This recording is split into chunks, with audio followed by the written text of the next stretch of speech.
Hello everyone, हजुरहरूलाई नयाँ भिडियोमा स्वागत छ। I hope you all are doing well. म पनि एकदमै राम्रो छु।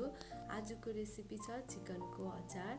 मसलामा मैले जिरा, धनियाँ, टिम्बुर अन्त मरिचलाई लिएर यतिको रातो हुन्जेलसम्म भुटेको छु। सुकेको खुर्सानीलाई तेलमा फ्राई गरेर सबैलाई मैले मिक्सीमा पिसेँ।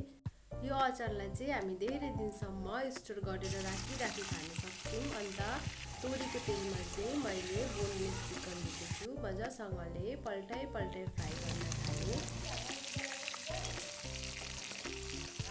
मैले चाहिँ चिकनलाई यतिको फ्राई गरेँ, बेसी फ्राई गरेँ भने चाम्रो हुन्छ भनेर।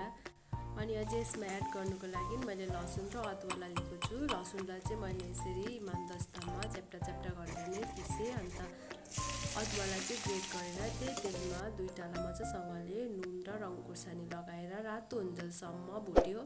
यो सबै इन्ग्रिडियन्ट्सहरूलाई चाहिँ मैले मासुमा एड गरेँ। अन्त नुन लागेको छैन भने स्वादअनुसारको अझै नुन लगाएर भिनेगर लगाएर मजासँगले मैले चिकनको अचार बनेर रेडी भइसक्यो। Thank you for watching and keep supporting. Thank you, bye by.